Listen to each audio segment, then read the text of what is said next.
Chapter 2, The Circuit Rider. "How do you do, Caroline Augusta?" said the circuit rider in his deep voice, that voice which filled the schoolhouse with the fervor of his praying. The circuit rider was the only person who bothered to remember that Caddie was really Caroline Augusta, and that Hetty was Henrietta. He turned his dark, deep-set eyes on Mrs. Woodlawn, who sat beside him at the end of the long table. "When are you going to begin making a young lady out of this wild Indian, Mrs. Woodlawn?" he inquired. The cameo brooch, which she only wore on Sundays or special occasions, rose and fell on Mrs. Woodlawn's bosom. The cameo earrings trembled in her ears, but she answered in as calm a voice as she could muster. "You must ask my husband that question, Mr. Tanner." "Caddie," said Mr. Woodlawn abruptly, "don't stand there staring, my child. Get washed and to the table." Caddie disappeared in an instant, but as she went she heard her father saying, "Yes, Mr. Tanner, it is my fault that Caddie is running wild instead of making samplers and dipping candles. I will tell you why." Caddie heard no more, but she knew what father had to say. She loved to hear him say it in his deep, quiet voice. He would be telling how frail she and little Mary had been when they came to Wisconsin from Boston, and how, after little Mary had died, he had begged his wife to let him try an experiment with Caddie. "Harriet," he had said, "I want you to let Caddie run wild with the boys. Don't keep her in the house learning how to be a lady. I would rather see her learn to plow than make samplers, if she can get her health by doing so. I believe it is worth trying. Bring the other girls up as you like, but let me have Caddie." So, for 7 years, Caddie had run the woods with Tom and Warren. She was no longer pale or delicate. She was brown and strong, and if Tom climbed a tree, Caddie climbed a taller one. If Warren caught a snake, Caddie went after a longer one. Her mother and sisters looked at her and sighed, but father smiled and knew that he had been a good doctor. As these things went through her mind, Caddie ran a comb through her tangled curls and splashed water over her red, dusty face. A few moments later, when she slipped silently into her place between Tom and Warren, the grown-ups were talking of something else, and no one paid any attention to her.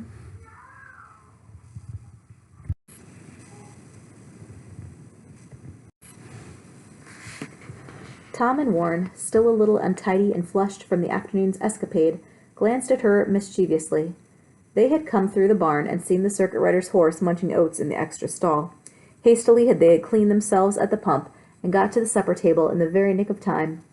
Across the table, Clara, Hetty, and little Minnie, in white aprons and neat braids, sat up straight and clean with their eyes fixed piously on the circuit rider's face. Even baby Joe, in his high chair, trying his new tooth on a silver spoon, was in spotless white. Mrs. Conroy, the hired girl, moved about the table with fresh supplies of food. Her eyes rested on Caddie in silent amusement. Caddie was her favorite among the Woodlawn children, largely because of the amusing scrapes the child got herself into.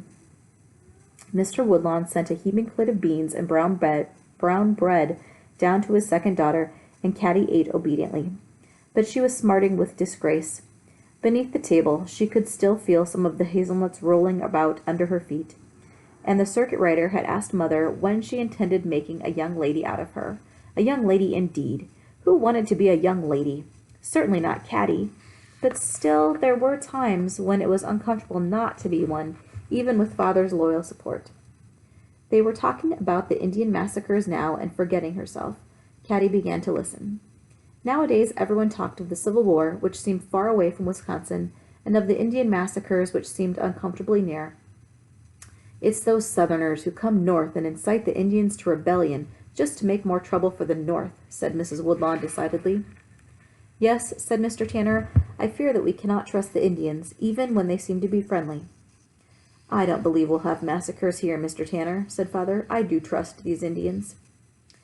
"It's true enough that they ought to be loyal to us," cried Mrs. Woodlawn, smiling at her husband. "Goodness knows I've fed them enough victuals, and, of course, you know how my husband has treated them."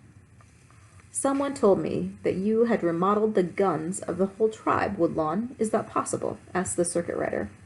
Mr. Woodlawn laughed. "Well," he said, "that's about the size of it, although that wasn't my intention when I started it. As a compliment to the chief of the tribe, when I came here to install the mill, I replaced the old flintlock on his gun with a spring lock. The old fellow was delighted.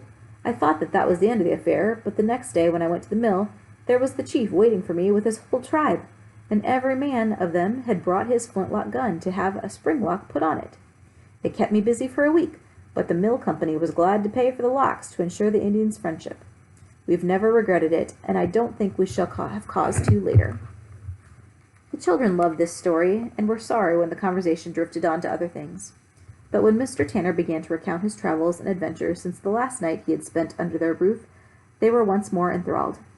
In those days the circuit riders, or traveling ministers, served large territories, riding from place to place and holding services in cabins or schoolhouses. Mr. Tanner was one of these.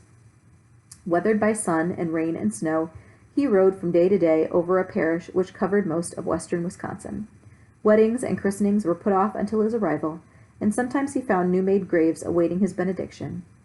The settlers always opened their homes to him, and it was a great occasion when they could entertain the circuit rider. Everyone stood in awe of him. He was not only a man of God who could wrestle in spiritual battle with angels and spirits of evil, but it was said that there was not a man on his circuit who could show a strength of muscle equal to his. When, in his deep voice, he spoke of punishment for sinners, the little schoolhouse seemed to be filled with the crackling roar of the fires of hell. But when he sat with the Woodlawns at the table, all his sternness fell away. It was perhaps the only place on his circuit where he felt entirely at home. Their home, the largest in the neighborhood, was the one expected to offer him hospitality. But there was another reason why he always stayed there. Mr. Tanner was from Boston, too. He loved the beans and brown bread on Saturday night and the familiar talk of home.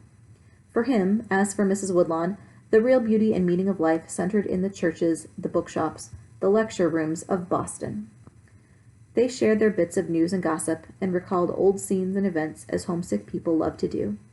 Mr. Woodlawn heard them with quiet amusement. He was entirely happy on the outskirts of civilization. Here he could breathe freely, as he had never done in the narrow streets of Boston. His own home had been in England, but he did not speak of the past. The children, all except Clara, who remembered and loved Boston, listened with wide eyes of astonishment. For how could anyone prefer Boston to this enchanting place of adventure, of lake and river, prairie and forest? When the meal was finished, the circuit rider rose and went to his saddlebags, which he had left on the back porch. He dusted them carelessly and opened one. He took out first his well-worn Bible for the family prayers, which were never forgotten when Mr. Tanner spent the night.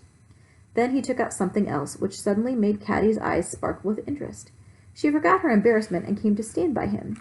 It was a small clock. "Woodlawn," said the minister, "I've brought you something to repair for me. There is not a soul on the circuit who knows how to tinker a clock as you do." Mr. Woodlawn smiled. His workshop was already full of clocks which people had brought to him from miles around. When there was time from his farm and his duties as master mechanic at the mill, he took the neighbors' clocks apart and oiled, mended, or refitted parts to them. He was the only man in that part of the country who could do it, and although he liked the work well enough, it was sometimes irksome to have so much of it to do. But Caddie never tired of seeing new clocks come in.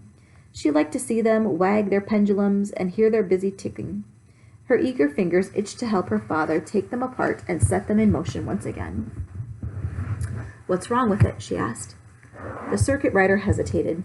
He knew all about horses and ways of predicting the weather. He could quote you almost any passage in the Bible and make clear the book of Revelations. But anything with wheels or cogs or springs was an unfathomable mystery to him.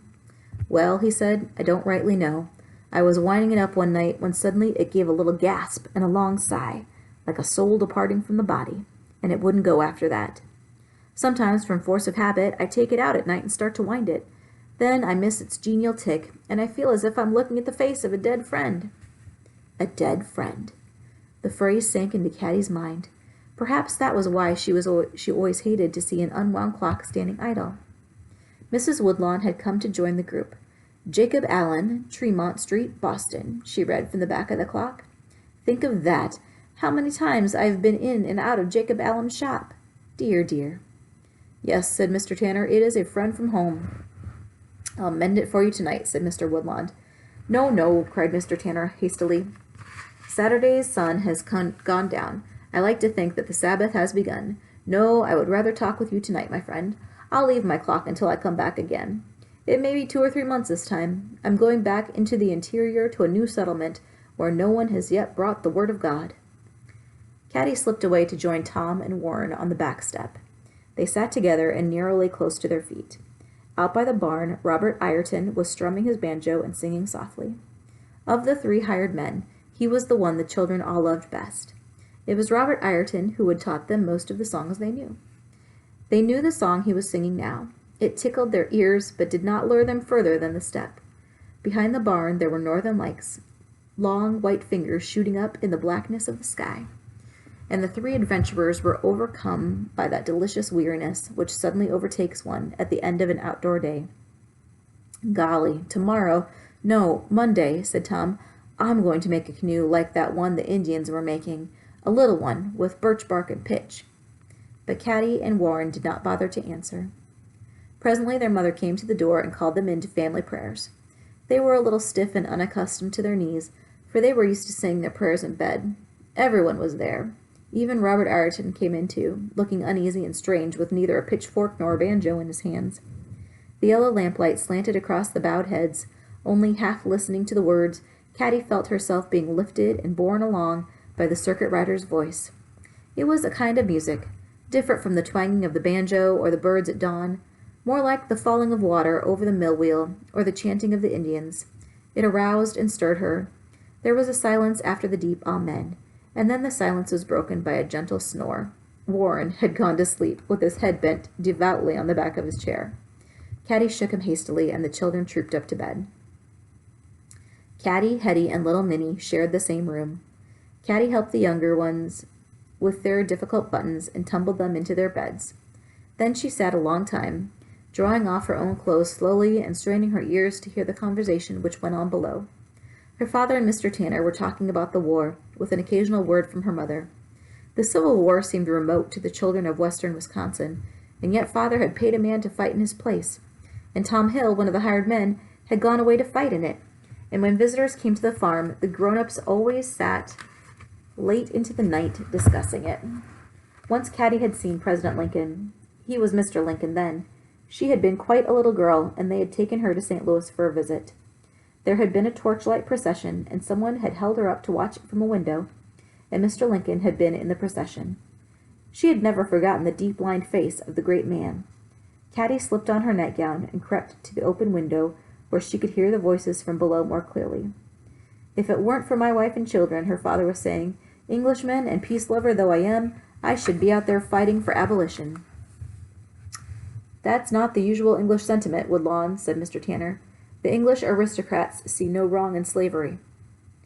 When he answered, her father's gentle voice was suddenly bitter. "Ah, the English aristocrats," he cried. "I am proud to say that I do not see things from the aristocratic point of view." "Johnny," cried her mother reproachfully, almost warningly, it seemed. His voice fell to a lower key, but it was still vibrant with emotion.